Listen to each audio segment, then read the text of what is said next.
Capítulo Bran. A manhã chegara límpida e fria, com uma aspereza que sugeria o fim do verão. Partiram ao nascer do dia para assistir à decapitação de um homem, 20 ao todo, e Bran cavalgava com os outros, nervoso e excitado. Foi a primeira vez que se considerara que ele tinha idade suficiente para ir com o senhor seu pai e os irmãos fazer a justiça do rei. Era o 9º ano de verão, e o 7º da vida de Bran. O homem tinha sido capturado no exterior de um pequeno povoado nos montes. Robb pensava que se tratava de um selvagem, com a espada a serviço de Mance Rayder, o rei pra lá da muralha. Pensar nisso fazia a pele de Bran formigar. Lembrava-se das histórias da velha ama, que lhe contara na lareira. Os selvagens eram homens cruéis, dizia, escravagistas, assassinos e ladrões. Faziam amizade com os gigantes e vampiros, habitavam meninas da calada da noite e bebiam sangue em cornos polidos. E suas mulheres se deitavam com os White Walkers durante a longa noite, e geravam terríveis crianças meio humanas. Mas o homem, contrário, amarrado pelos pés e mãos ao muro do povoado, à espera da justiça real, era um velho e descarnado.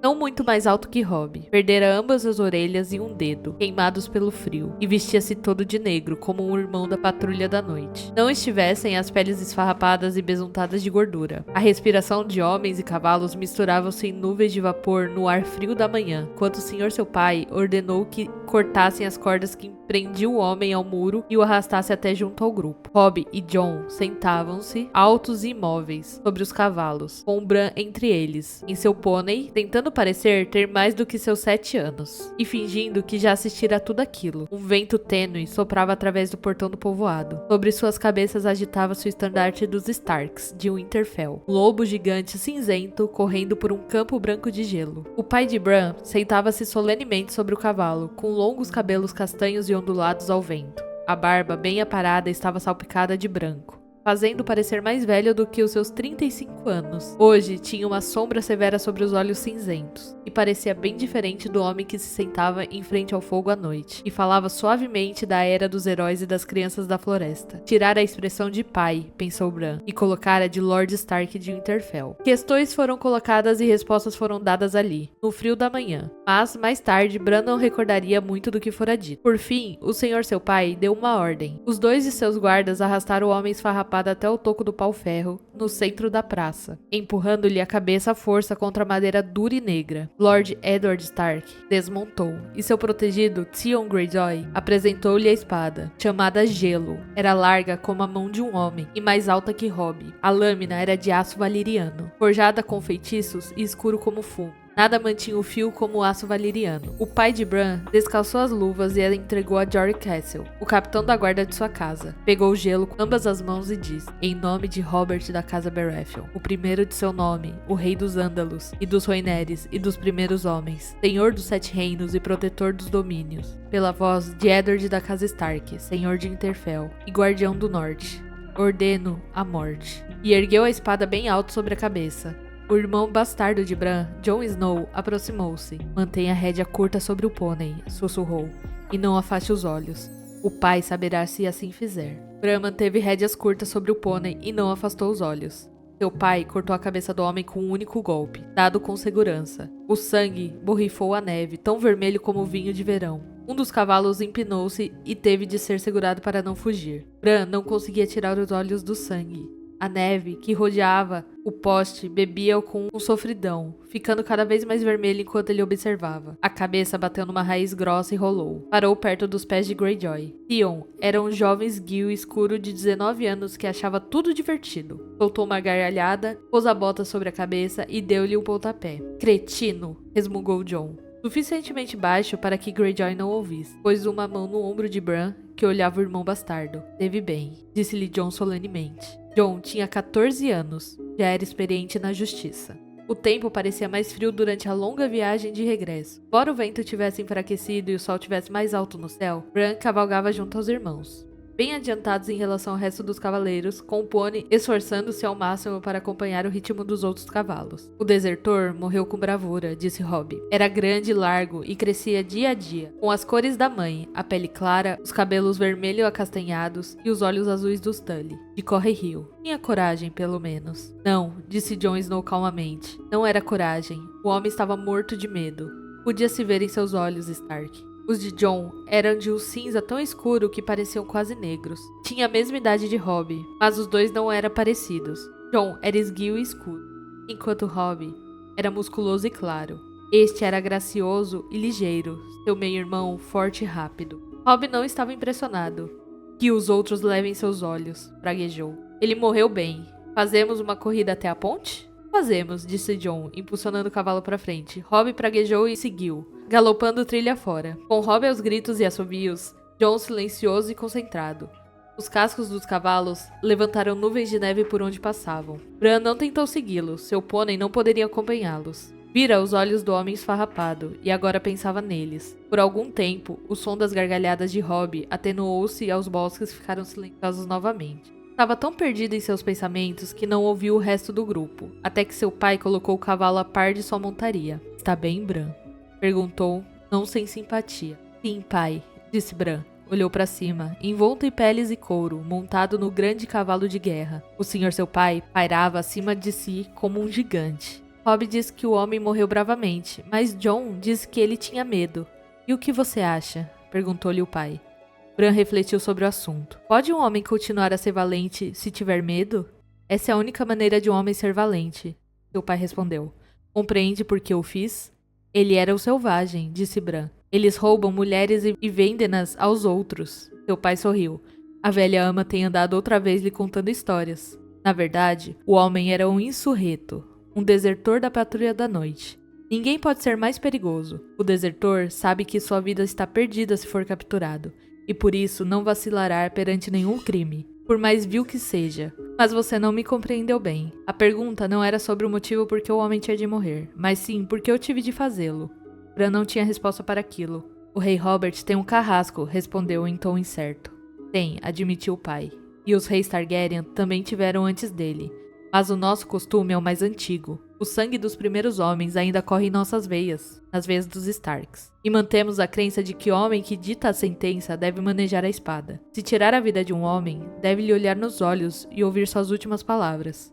E se não conseguir suportar fazê-lo, então talvez o homem não mereça morrer. Um dia, Bran será vassalo de Robbie, mantendo um domínio seu para o seu irmão e seu rei, e a justiça caberá a você. Quando esse dia chegar, não deverá ter nenhum prazer na tarefa, mas tampouco deverá desviar os olhos. Um governante que se esconde atrás de executores pagos logo se esquece do que é a morte." Foi então que Jon reapareceu sobre o cume da colina à frente do grupo, e acenou e gritou-lhes: "Pai! Bran, venham depressa ver o que Robbie encontrou!" E depois desapareceu novamente. Jory pôs-se ao lado de Bran e do pai. "Problema, senhor?" "Sem nenhuma dúvida", disse o senhor seu pai. Vamos ver que velhacarias desenterraram agora os meus filhos." Pôs o cavalo a trote. Jory, Bran e o resto do grupo seguiram-no. Encontraram Robbie na margem do rio, ao norte da ponte, com Jon ainda montado em seu lado. As neves do fim de verão tinham sido pesadas naquela volta da lua. Robbie estava enterrado em branco até os joelhos, com o capuz tirado para trás, e o sol brilhava em seus cabelos. Aconchegava algumas coisas no braço, enquanto o rapaz conversava em vozes excitadas, mais baixas. Os cavaleiros escolheram o caminho com cuidado, através dos detritos empilhados pelo rio, tateando em busca de apoio sólido no terreno escondido e irregular. Jory Castle e Theon Greyjoy foram os primeiros a chegar perto dos rapazes. Greyjoy ria e gracejava enquanto se aproximava. Bran sentiu o fôlego sair do peito. "Deuses!" exclamou, lutando para manter o controle do cavalo enquanto levava a mão à espada.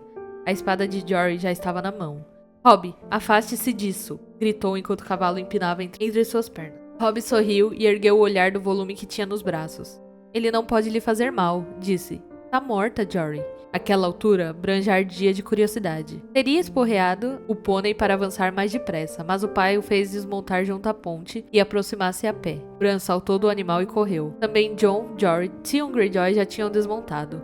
"O que pelos sete infernos é isso?" perguntou Greyjoy. "Uma loba", disse Robbie. "Uma aberração", disse Greyjoy. "Olha o tamanho da coisa." O coração de Bran martelava-lhe no peito, enquanto abria o caminho através da pilha de detritos e lhe alcançava a cintura, até que chegou ao lado do irmão. Bem enterrada na neve, manchada de sangue, uma forma enorme atolava-se à morte. Em sua desgrenhada pelagem cinzenta, formara-se gelo, e um tênue cheiro de putrefação impregnava com um perfume de mulher. Bran viu de relance os olhos cegos repletos de verme, uma grande boca cheia de dentes amarelados. Mas foi o tamanho da coisa que fez ficar de boca aberta. Era maior do que seu pônei, com o dobro do tamanho do maior cão de caça do canil de seu pai. Não é aberração nenhuma, disse Jon calmamente.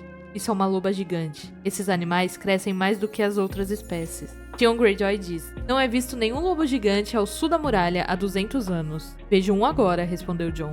Bran desviou os olhos do monstro. Foi então que reparou no fardo que estava nos braços de Robb. Soltou um grito de deleite e aproximou-se. O filhote era uma minúscula bola de pelo cinza escuro, ainda com os olhos fechados. Batia cegamente com o focinho contra o peito de Robb, procurando leite nos couros que o cobriam, soltando um pequeno som lamentoso e triste. Bran estendeu uma das mãos, hesitante. Vamos, disse-lhe Robb. Pode tocá-lo. Bran fez um afago rápido e nervoso no filhote, e depois se virou quando Jon disse: ora, veja aqui. Seu meio-irmão pôs um segundo filhote nos seus braços. Há 5 ao todo. Bran sentou-se na neve e abraçou a cria de lobo, encostando-a no rosto. O pelo do animal era macio e morno. Lobos gigantes, a solta no reino depois de tantos anos? Murmurou Húlen, o mestre dos cavalos. Não me agrada. É um sinal, disse Jory. O pai franziu a sobrancelha. Isso é só um animal morto, Jory. Disse, apesar de parecer perturbado. A neve rangia sob seus pés enquanto passeava ao redor do corpo. Sabemos o que o matou? Há alguma coisa na garganta, disse Robb, orgulhoso de ter encontrado a resposta mesmo antes do pai ter perguntado. Ali, abaixo da mandíbula. O pai ajoelhou-se e tateou sobre a cabeça do animal. Deu um puxão e ergueu a coisa para que todos os vissem. 30 centímetros de um chifre estilhaçado de veado, com as pontas partidas, todo vermelho de sangue. Um silêncio súbito caiu sobre o grupo. Os homens olharam inquietos para o corno. E ninguém se atreveu a falar. Mesmo Bran pressentia seu medo, embora não compreendesse. O pai atirou o chifre para o lado e limpou as mãos na neve. Surpreende-me que ela tenha vivido tempo suficiente para parir, disse. A sua voz quebrou o encantamento. Talvez não tenha, disse Jory. Ouvi histórias. Talvez a loba já estivesse morta quando os filhotes chegaram. Nascido com os mortos, interveio outro homem. Pior sorte. Não importa, disse Húlen. Não tarda e estarão mortos também. Bran soltou um grito inarticulado e desalento. Quanto mais depressa, melhor, concordou Tion Greyjoy e puxou a espada. Dê-me o animal, Bran. A criaturinha enroscou-se nele como se tivesse ouvido e compreendido. Não! Gritou Bran ferozmente. É meu! Guarde a espada, Greyjoy, disse Robb. Por um momento sou tão autoritário quanto o pai, como o senhor que viria a ser um dia. Vamos ficar com os filhotes. Não pode fazer isso, rapaz, disse Harwin, que era o filho de Húlen. Será misericordioso matá-los, disse Húlen. Bran olhou o senhor seu pai em busca de salvação, mas só recebeu um franzir de sobrancelhas. Húlen, fala a verdade, filho. É melhor uma morte rápida do que uma lenta, de frio e fome. Não! Sentia que lágrimas lhe brotaram os olhos e afastou. Não queria chorar na frente do seu pai. Robb resistiu com teimosia. A cadela vermelha de Sir Roderick pariu de novo na semana passada, disse. Foi uma ninhada pequena, só com 2 cachorrinhos vivos. Ela terá leite suficiente. Ela os despedaçará quando tentarem mamar. Lord Stark, disse Jon. Era estranho ouvi-lo falar ao pai assim, de modo tão formal. Bran olhou com uma esperança desesperada. Há 5 crias, 3 machos e 2 fêmeas. Então, Jon? O senhor tem 5 filhos legítimos, disse Jon. 3 filhos e 2 filhas. O lobo gigante é o selo da vossa casa. Os vossos filhos estão destinados a ficar com essa ninhada, senhor. Bran viu o rosto do pai mudar, e os outros homens trocaram olhares. Naquele momento, amou Jon de todo o coração. Mesmo com seus 7 anos, Bran compreendeu o que o irmão fizera. A conta estava certa, apenas porque Jon se omitira. Incluir as moças e até Rickon, o bebê, mas não o bastardo que usava o apelido Snow. O nome que, pelo costume, deveria ser dado a todos aqueles que, no norte, eram suficientemente infelizes para não possuir um nome seu. O pai também o compreendera. Não quer uma cria você, Jon? Perguntou brandamente. O lobo gigante honra os estandartes da casa Stark. Jon retrucou. Eu não sou um Stark, pai. O senhor seu pai o olhou, pensativo. Robb apressou-se a preencher o silêncio que ele deixara. Cuidarei eu próprio dele, pai. Prometeu. Embeberei uma toalha em leite morno e assim lhe darei de mamar. Eu também, disse Bran num eco. O senhor avaliou os filhos, longa e cuidadosa com os olhos. É fácil dizer, mas é difícil fazer. Não quero vê-los desperdiçando com isso o tempo dos criados. Se querem esses filhotes, vocês os alimentarão, entendido? Bran acenou com ardor. O animal se contorceu em seus braços e lambeu-lhe o rosto com uma língua morna. Devem treiná-los também, disse-lhe o pai. Devem ensiná-los. O mestre do canil não vai querer lidar com esses monstros, garanto a vocês. E que os deuses os protejam se negligenciarem, maltratarem ou treinarem mal esses animais. Esses não são cães que peçam festa ou se esquivam em um pontapé. Um lobo gigante é capaz de arrancar o braço de um homem com tanta facilidade como um cão mata uma ratazana. Tem certeza que querem isso? Sim, pai, disse Bran. Sim, concordou Robb. Os filhotes podem morrer de qualquer modo, apesar de tudo que fizerem. Eles não morrerão, disse Robb. Não deixaremos que morram. Fique então com eles. Jory, desmonte. Recolha-os demais. É tempo de regressarmos a Winterfell. Foi só depois de terem montado e se terem posto a caminho que Bran se permitiu saborear o doce ar da vitória. Nessa altura, seu filhote estava aconchegado entre seus couros, quente contra seu corpo, a salvo durante a longa viagem para casa. Bran perguntava-se como haveria de chamá-lo. No meio da ponte, Jon puxou subitamente as rédeas. Que passa, Jon? Perguntou o senhor seu pai. O senhor não ouviu? Bran ouviu o vento nas árvores, o ruído dos cascos na tábua de pau-ferro, os lamentos da cria faminta, mas Jon escutava outra coisa. Ali, disse Jon. Fez o cavalo dar meia volta e galopou pela ponte, pelo caminho por onde viera. Viram-no desmontar onde a loba gigante jazia morta na neve e ajoelhou-se. Um momento mais tarde, cavalgava de regresso sorrindo. Deve ter se afastado dos outros, ele disse. Ou sido afastado, disse o pai, olhando a sexta cria. A pelagem desta era branca, quando o resto da ninhada era cinzenta. Seus olhos eram tão vermelhos quanto o sangue do homem esfarrapado que morrera naquela manhã. Bran achou curioso que só aquele cachorro tivesse aberto os olhos, enquanto os outros ainda estavam cegos. Um albino, disse Theon Greyjoy com perverso divertimento. Esse vai morrer ainda mais depressa do que os outros. Jon Snow deitou sobre o protegido de seu pai com um olhar longo e gelado. Penso que não, Greyjoy, disse. Este me pertence.